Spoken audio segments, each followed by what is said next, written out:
The challenges, as I said much earlier, also you can see. The post-harvest handling. This is a problem we have for food insecurity.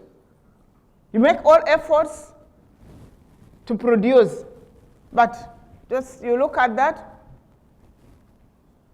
We need to look at that more closely. It is also of potential health concern because originally we used to keep our products, food security was like granaries. I grew up putting food, our millet will go in granaries. You remember earlier when it is not thrashed, you just dump them in a granary. Now things have changed. Food is put in polythene bags, ready for sale. The government is putting in effort to make silos, improve on the post-harvesting management. And you have to understand that at this point, the women, they are very vulnerable. Actually, when the cultivation, the laboring on, I told you I will explain why I refer to the women as laborers on the land. When there's cultivation, there's peace in the homes. Because the family needs the work of the woman and the children.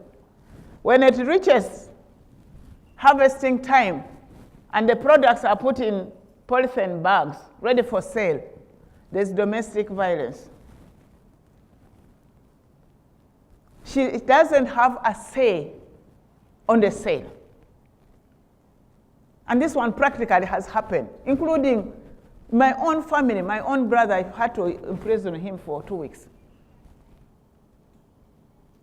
The lady works so hard, during harvest, he wants to go and sell. And then there's domestic violence. So this one, we are trying to sensitize our women.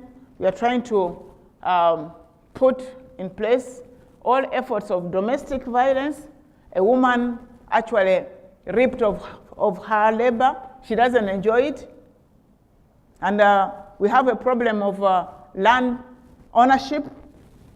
A woman is just like you are squatting. You don't own your land or the family land. So they will just say, oh, you use the land. This is my father's land. Then talk less. So we are also making efforts to ensure that women's sweat is not wasted.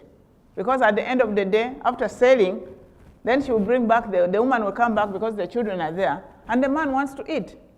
But she sold it and drank maybe with the beer or did whatever. These are the predicament of the woman. These are all efforts. We are going above just producing for food. We need commercial agriculture, and the women need this more because they are actually the managers of families. From health, welfare, to food, is in the hands of the women. Until that point when they want to sell the product, she becomes irrelevant. As I go to the conclusion,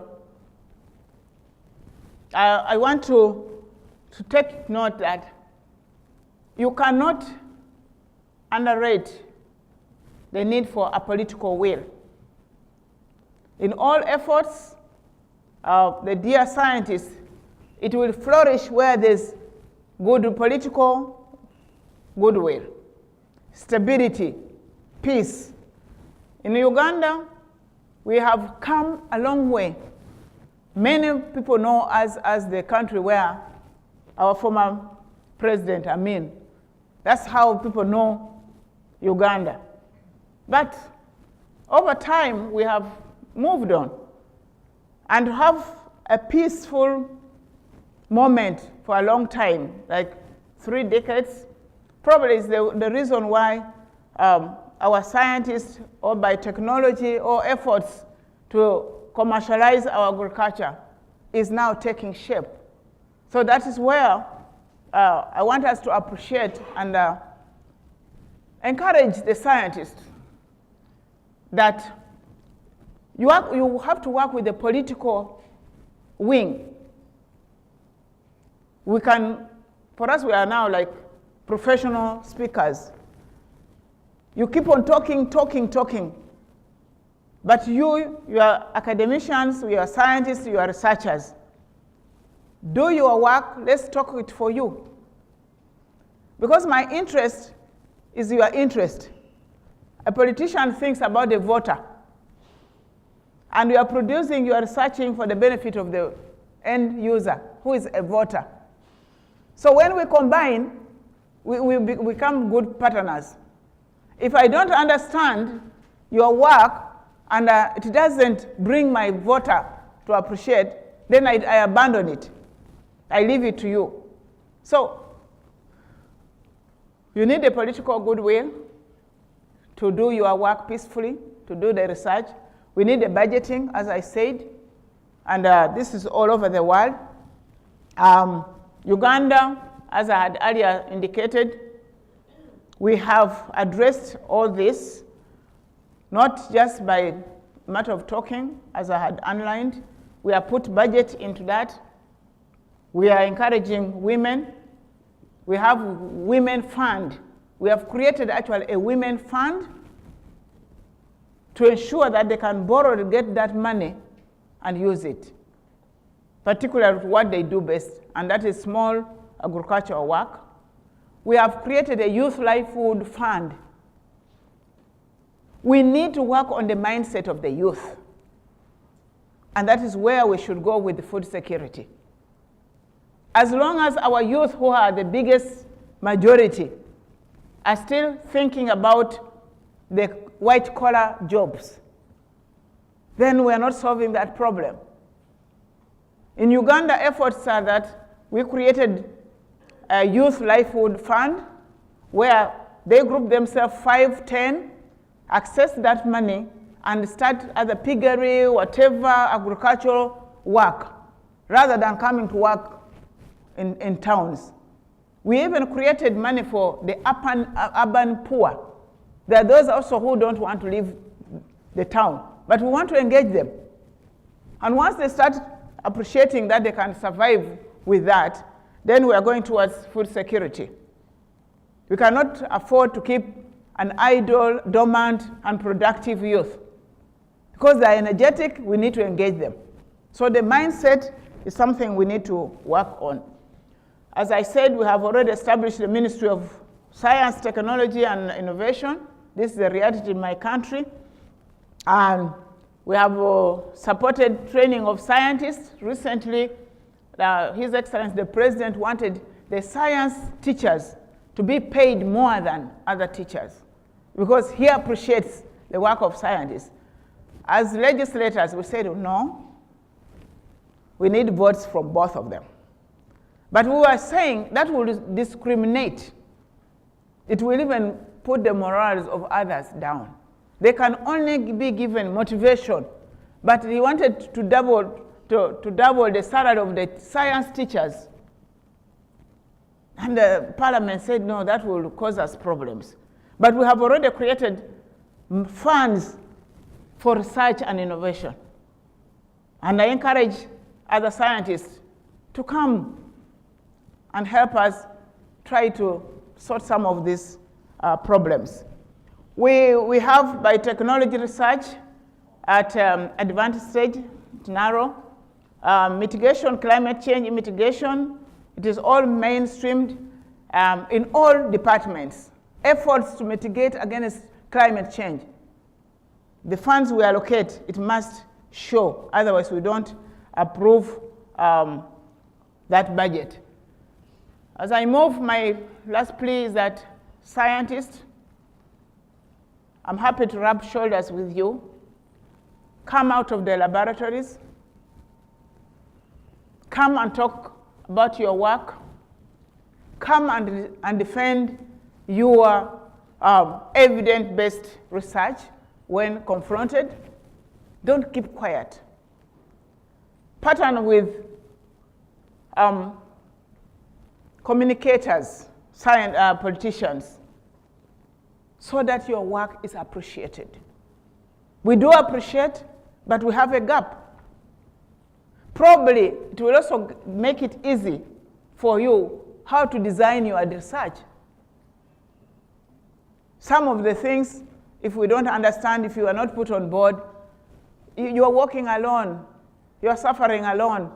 I saw my sister yesterday talking about this. It pains for you to spend time and money to make this world a better world, food security, and the world doesn't really, they don't care. And the media will just put just a headline and then you are gone. For us politicians, we are headliners. Partner with us.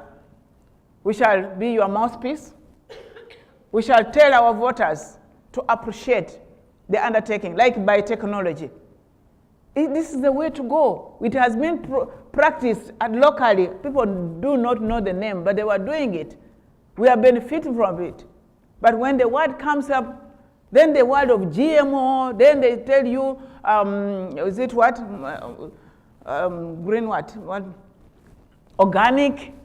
Please come out and explain clearly between GMO and organic products. Yesterday I heard they are not harmful, they are not killing us. In any case, death is inevitable. Would you want to die with hunger, or would you die when something is in your stomach? In any case, I thank you, ladies and gentlemen. I want to welcome you to Uganda. Anytime in agriculture you can invest, you can come and tour. I'll be happy to receive you to Uganda. Karibu sana. I can take your questions if you wish. Thank you.